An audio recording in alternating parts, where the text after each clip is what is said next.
کو دیکھ کے ادھر دیکھا ذرا میری طرف، چاند کو دیکھا کہ 14ویں کا چاند ہے، آج 14ویں کا چاند ہے، تو 14ویں کے چاند کو دیکھا تو کیا ہوا؟ ایسے کیا، ہاتھ کو منہ کے ساتھ لگایا، ایسے کیا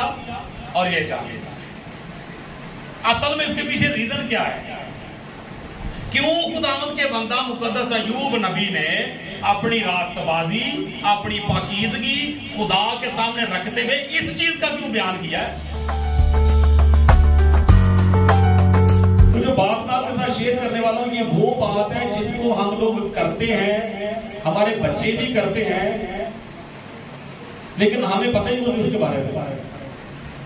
ہمیں پتہ ہی نہیں اس کے بارے میں کہ یہ کیا چیز ہے، کب اس کا آغاز ہوا، کہاں سے یہ چیز ہمارے درمیان آ گئی، اور آیا یہ خدا کے کلام کے مطابق ہے بھی یا کہ نہیں۔ جو ٹاپک میں آپ کے سامنے رکھنے والا ہوں، اس طرح کے ٹاپک جو ہیں وہ چھڑے نہیں جاتے، نہ ان پہ بات کی جاتی ہے۔ اب تجسس پیدا ہو گیا کہ پتہ نہیں یار پاس صاحب کون سا کچھ شگوفہ چھوڑنے لگے ہیں یا کون سی کو بات سامنے رکھنے لگے ہیں، تو واقعی شگوفہ ہی سمجھ لیجیے پھر آج میں آپ کے ساتھ بات کرنا تو فلائنگ کس کے بارے میں۔ اکثر میں نے بچوں کو دیکھا ہے اس طرح سے کرتے ہیں، چلیں چھوٹے بچوں کو کرتے ہیں، کئی مرتبہ وہ انجانے میں بڑے جو ہیں وہ بھی آپس میں یہی حرکت کرتے ہیں، ایسے کیا اور ایسے کیا، چلو۔ اور پھر بعض اوقات ایسا ہوتا ہے کہ جب کوئی مہمان آئے ہوتے ہیں، انہوں نے جانا ہوتا ہے، بندہ گاڑی پہ بیٹھ گیا، تو گاڑی پہ بیٹھ گیا تو بعد میں بھی گھر میں نہیں ملے، جاتی دفعہ نہیں ملے، یہ پیچھے کوئی رہ گیا تو توبہ ایسے کرنے والا۔ آپ نے بتایا ویسے اس کے بارے میں سمجھ ہونی چاہیے کہ نہیں۔ اب اس کو میں بائبل مقدس کے اکارڈنگ بتانے لگا ہوں کہ اصل میں یہ معاملہ ہے کیا، یہ کہاں سے چلا ہوا ہے، اور خدا کا کلام اس بھلائی کس کے بارے میں کیا کہتا ہے۔ مقدس ایوب نبی یہاں پر بات کر رہے ہیں، خدا کے سامنے وہ اپنی تمام پاکیزگی، اپنی راست بازی کا بیان کرتے ہوئے یہ بات کرتے ہیں۔ 26ویں آیت ہے 31ویں چیپٹر کی، اگر میں نے سورج پر جب وہ چمکتا ہے نظر کی ہو، اگر میں نے سورج پر جب وہ چمکتا ہے نظر کی ہو، یا چاند پر جب وہ آب و تاب میں چلتا ہے، اور میرا دل خفیہ فریفتہ ہو گیا ہو، اور میرے منہ نے میرے ہاتھ کو چوم لیا ہو، اور چاند کو دیکھ کے ادھر دیکھا ذرا میری طرف، چاند کو دیکھا کہ 14ویں کا چاند ہے، آج 14ویں کا چاند ہے، تو 14ویں کے چاند کو دیکھا تو کیا ہوا؟ ایسے کیا، ہاتھ کو منہ کے ساتھ لگایا، ایسے کیا اور یہ چاند۔ اصل میں اس کے پیچھے ریزن کیا ہے؟ کیوں خداوند کے بندہ مقدس ایوب نبی نے اپنی راست بازی، اپنی پاکیزگی خدا کے سامنے رکھتے ہوئے اس چیز کا کیوں بیان کیا ہے؟ بات سمجھ میں آ رہی کہ نہیں؟ اگر یہ کوئی اتنی عام چیز ہے یا اتنی اہم چیز ہے تو مقدس ایوب نبی کو اس کے بارے میں بات کرنے کی کیا ضرورت تھی؟ کیوں اپنی صفائی میں، اصل میں یہ خدا کو صفائی دے رہا ہے نا، تو صفائی بیان کرتے ہوئے، خدا کے سامنے اپنی صفائی پیش کرتے ہوئے یہ بات کیوں کر دی کہ اگر میرا دل خفیہ چاند پہ فریفتہ ہو گیا ہو یا سورج پہ فریفتہ ہو گیا ہو، اور میرے منہ نے میرے ہاتھ کو ایسے چوم کے، تو فلائنگ کس بھینگی ہو؟ کیوں ذکر کیا اس نے بھائی؟ وجہ کیا ہے؟ تو وجہ بھی میں بتاتا ہوں، لیکن آگے دیکھیں کہ مقدس ایوب نبی کیا کہتے ہیں اس کے بارے میں۔ آگے لکھا ہوا ہے، اور میرے منہ نے میرے ہاتھ کو چوم لیا ہو،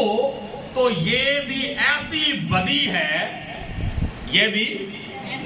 بولتے سارے بولتے، یہ بھی ایسی بدی ہے جس کی سزا۔ تو آپ کا کیا خیال ہے؟ یہ چھوٹی بات ہے؟ اپنے ہاتھ منہ، ہمارا منہ جو ہے وہ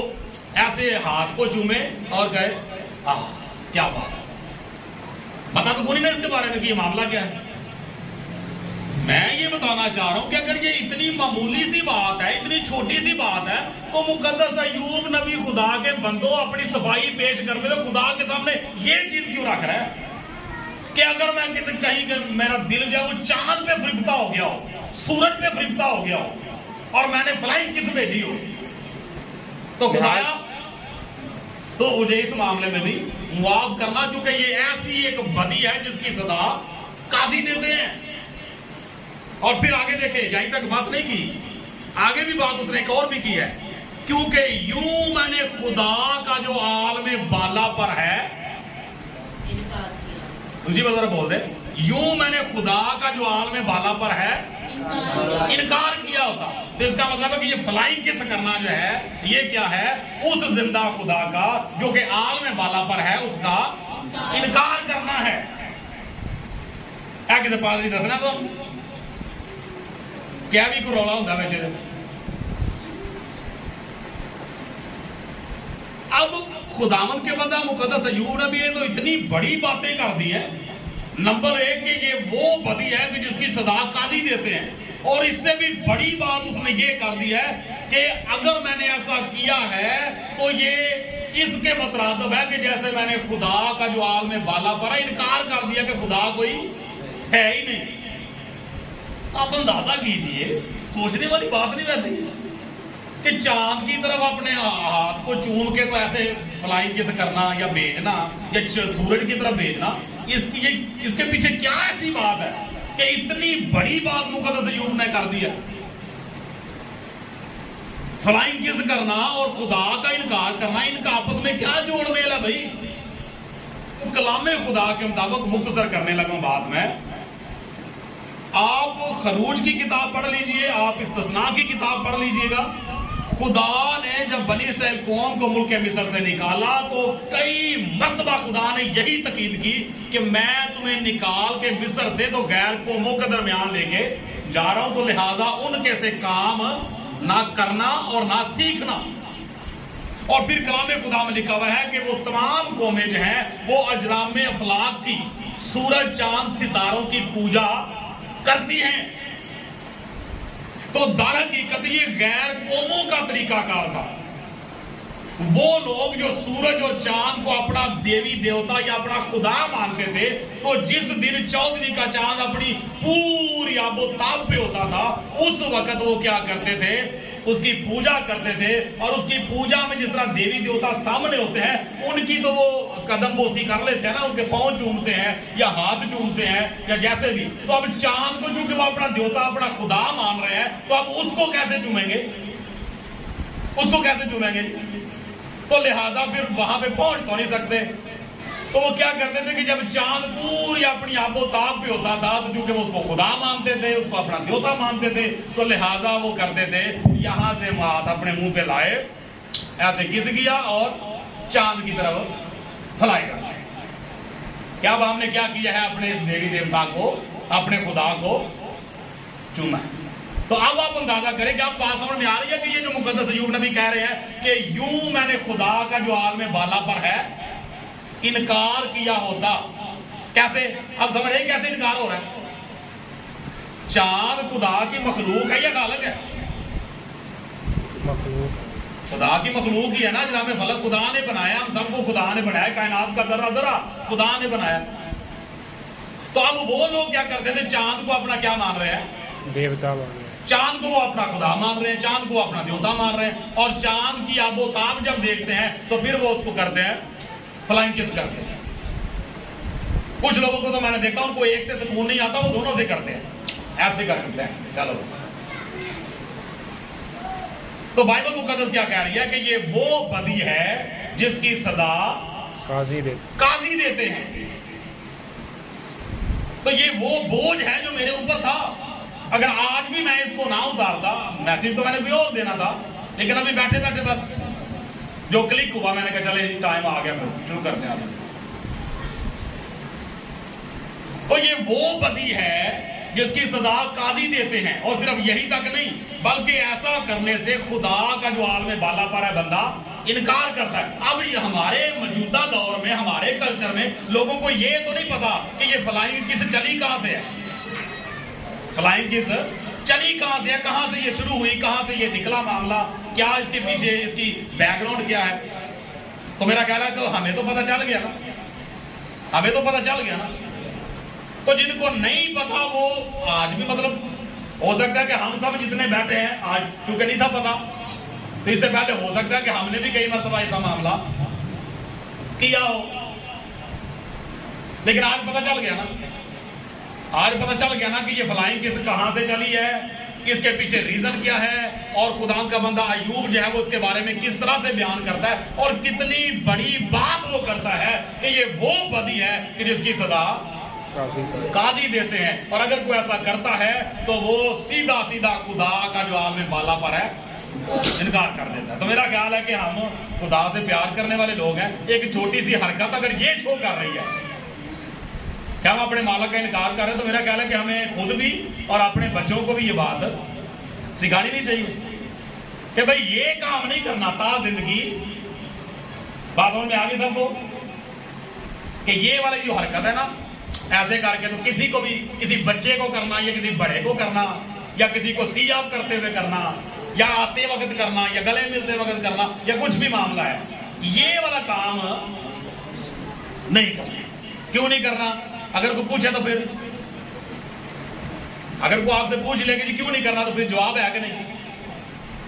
تو میں کئی مرتبہ، یہ نہیں کہ ابھی میں بات کروں، یہ آپ کو پتا میں کئی مرتبہ بات یہ کرتا ہوں کہ جو بات میں کرتا ہوں وہ جہاں پہ مرضی جا کے کر دیا کریں۔ یہ کوئی ایویں نہیں بات میں کر دیتا، اس کے پیچھے کوئی باقاعدہ سٹڈی ہے، باقاعدہ ریسرچ ہے، اور خدا کے کلام کی یہ ایتھینٹک سچائی ہے جو میں نے آپ کے سامنے رکھی ہے۔ چند لفظوں میں نے اس کو بیان کیا۔ اگر ڈیٹیل میں جائیں گے تو پھر تو کئی حوالہ جات آپ کو ملیں گے۔ اب اسی طرح بائبل مقدس میں ایک اور چیز بیان کی جاتی ہے، سورج کے گھوڑے۔ اب اگر کوئی حوالہ پڑھے گا تو اس سے بندہ پوچھے کہ یہ سورج کے گھوڑے کیا ہیں، جو لکھا ہوا کہ سورج کے گھوڑے۔ تو اب جس کو اس کی بیک گراؤنڈ کا نہیں پتا، وہ بندہ جو ہے وہ آگے پیچھے بھاگتا پھرے گا، کوئی نہ کوئی ایسی کوئی خود سے کوئی نہ کوئی تفسیر اس کی بنا کے تو پیش کر دے گا کہ سورج کے گھوڑوں سے یہ مراد ہے۔ لیکن جب اس کی بیک گراؤنڈ پیچھے دیکھتے ہیں تو پھر ہمیں ڈیٹیل پتا چل جاتی ہے کہ معاملہ کیا۔ تو اسی طرح یہ جو فلائنگ کس ہے، کلام خدا کے مطابق یہ وہ بدی ہے جس کی سزا قاضی دیتے ہیں، اور نمبر 2 یہ ایک ایسا عمل ہے، ایک ایسی حرکت ہے کہ جو یہ شو کرتی ہے کہ ہم اس زندہ خدا کا جو عالم بالا پر ہے انکار کر رہے ہیں۔ تو میرا خیال ہے کہ ہم میں سے کوئی بھی نہیں چاہے گا پہلے جو ہوا سو ہوا۔ اس لیے میں نے وہ پہلے بات بتائی تھی کہ اگر شریعت کے دورے میں ہوتے نا ہم، تو ڈیفینیٹلی ہم نے 1 یا 2 مرتبہ یا جیسے بھی کہہ لیں کبھی نہ کبھی کیا تو ہوگا اس طرح سے۔ تو شریعت کے دورے میں اگر ہوتے تو سمجھ لیجئے کہ آج پتہ چل گیا تو پکڑے گئے پھر سارے۔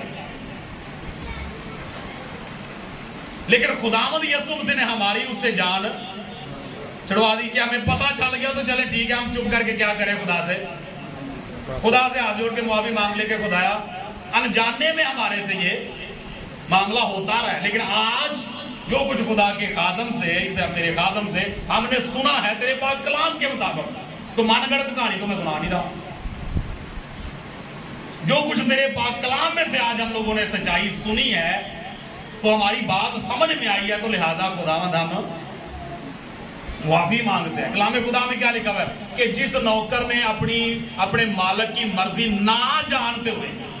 مار کھانے کے کام کیے وہ تھوڑی مار کھائے گا۔ یہ اگلا سٹیپ بھی اب میں بتانے لگا ہوں۔ دیکھیں کئی مرتبہ ایسا ہوتا ہے، یہ بڑی اہم بات ہے، یہ سیکنڈ پوائنٹ ہے، کئی مرتبہ ایسا ہوتا ہے کہ کئی ایسے کام جو جانے انجانے میں ہم لوگ کرتے رہتے ہیں اور ہمیں پتہ نہیں ہوتا کہ خدا کا کلام جو ہے ان کے بارے میں کیا بتاتا ہے، کیا سکھاتا ہے، تو ہم انجانے میں وہ کر رہے ہوتے ہیں۔ تو لیکن اس بات کو آپ ہمیشہ یاد رکھیے گا کہ بھلے ہم انجانے میں کیوں نہ کریں، اس کے پیچھے جو ایول سپرٹس کام کر رہی ہوتی ہیں، جو بدی کی یا شیطانی قوتیں کام کر رہی ہوتی ہیں، ان کو اس بات سے کوئی لینا دینا نہیں کہ آپ جان بوجھ کے کر رہے ہیں یا سمجھ کے کر رہے ہیں۔ بات سمجھ میں ہے کہ نہیں؟ ایک چھوٹی سی ایگزامپل دیتا ہوں۔ فرض کریں آپ کہیں سے گزر رہے ہیں، آپ کا 1000 کا یا 5000 کا ایک نوٹ جو ہے وہ گر جاتا ہے، اب پیچھے سے کوئی بندہ آ رہا ہے، آپ کا کیا خیال ہے وہ اس کو اٹھائے گا یا نہیں اٹھائے گا؟ کیا وہ یہ سوچے گا کہ پتہ نہیں اس کو کتنی ضرورت تھی تو اس نے جان بوجھ کے نہیں گرایا، بیچارے کو اتنی ضرورت تھی، پتہ نہیں تھی، کوئی ایمرجنسی تھی، لیکن اس کا گر گیا تو لہٰذا مجھے یہ اٹھانا نہیں چاہیے، تو کیا خیال ہے وہ چھوڑ دے گا اس کو؟ چاہے آپ جان بوجھ کے گرائیں یا آپ سے انجانے میں وہ گر جائے، اگر وہ پڑا ہے تو پیچھے والا بندہ آ کے اس کو اٹھائے گا ہی اٹھائے گا۔ سیم اسی طرح سے ان ایسی حرکتوں کے پیچھے جو شیطانی قوتیں کام کرتی ہیں، جو ایول سپرٹس کام کرتی ہیں، ان کو اس بات سے کوئی لینا دینا نہیں کہ ہمیں اس بات کے بارے میں علم ہے یا کہ نہیں، کہ آیا یہ حرکت جو ہم کر رہے ہیں اس کا کسی شیطانی قوت کے ساتھ تعلق ہے، ہمیں اس کا پتہ ہے یا نہیں ہے، ان قوتوں کو کوئی اس بات سے لینا دینا نہیں، وہ پیچھا کرنا شروع کر دیں گی۔ اور اسی طرح سے پھر ہمارے بہت سارے کاموں میں ایسی رکاوٹیں پیدا ہو جاتی ہیں جن کا کوئی ہمیں کوئی جب وہ حساب کتاب نہیں لگ رہا ہوتا، کوئی ریزن نہیں نظر آ رہی ہوتی۔ آپ کو یاد ہوگا میں نے توہم پرستی پہ ایک دفعہ پورا سیمینار کروایا تھا، اور اس میں کئی ایسی چھوٹی چھوٹی چیزیں جو ہمارے لوگ کرتے ہیں ان کے بارے میں میں نے واضح کیا تھا۔ تو سمجھ لیجئے کہ ان میں سے ایک یہ بھی ہے جو اس سیمینار میں نہیں شاید میں نے بیان کی، لیکن آج کر رہا تھا۔ تو لہٰذا مختصر سا یہ چھوٹا سا ایک پیغام میں نے آپ کے ساتھ شیئر کیا ہے فلائنگ کس کے بارے میں۔ تو اب آپ نے اس پیغام کو اپنے تک ہی رکھنا ہے یا کسی اور تک بھی پہنچانا ہے؟ کیوں جی؟ دوسروں تک آپ نے ضرور پہنچانا ہے، اور یوٹیوب پہ چونکہ اس نے چلنا ہے، اس کو ایڈٹ کر کے تو اپلوڈ کرنا ہی کرنا ہے۔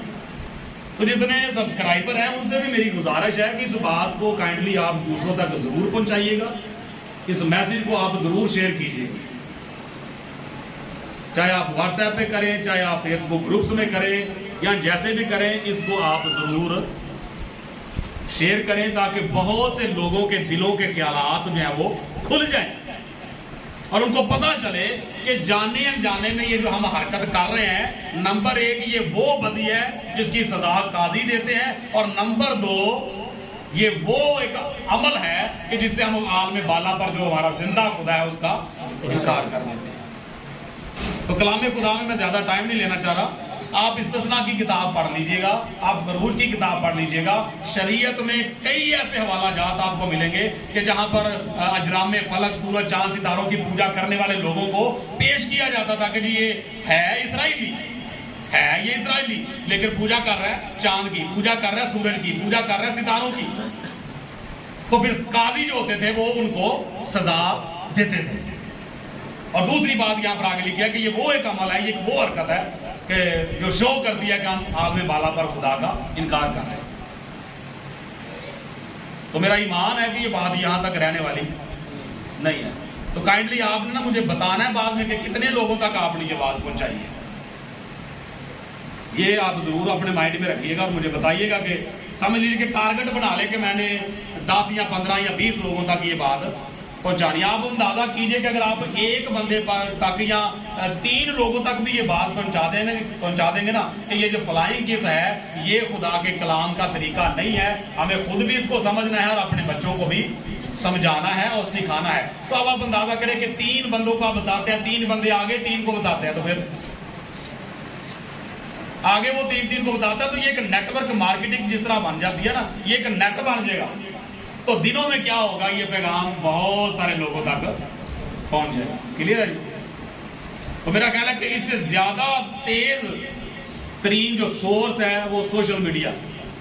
تو جتنے سبسکرائبر ہیں، یہ جتنے لوگ بھی اس میسج کو سنیں، ان سب سے میری یہ گزارش ہے کہ آپ اس کو آگے ضرور فارورڈ کیجئے، شیئر کیجئے۔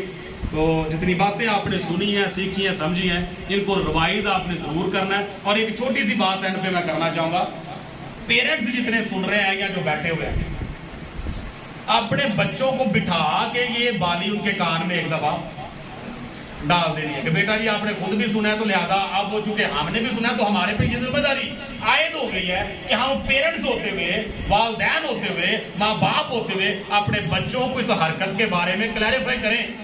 کلیئرلی بتائیں کہ بیٹا یہ فلائنگ کس جو ہے نا یہ نہیں کرنی ہے، اس کا مطلب بڑا الٹ نکل رہا ہے۔ نمبر 1 یہ وہ بدی ہے جس کی سزا قاضی دیتے ہیں، نمبر 2 یہ وہ عمل ہے، یہ وہ حرکت ہے کہ جس سے سمجھا جاتا ہے، جس سے شو یہ ہوتا ہے کہ ہم اس زندہ خالق کائنات کا انکار کرتے ہیں۔ تو میرا خیال ہے کہ آئندہ ہم میں سے کوئی ایسی حرکت کرنے والا جانے انجانے میں اگر ہوئی ہو تو خیر خدا معاف کرے ہمیں، لیکن آج چونکہ خدا کے کلام سے یہ اتم ایک سچائی ہم لوگوں نے سنی ہے، سیکھی ہے، سمجھی ہے، تو ضرور خدا سے ہاتھ جوڑ کے معافی بھی طلب کرتے ہیں ابھی اور اسی وقت خدا سے رحم مانگتے ہیں کہ خدا لہٰذا اب کیا کرنا ہے خدا سے، نمبر 1 تو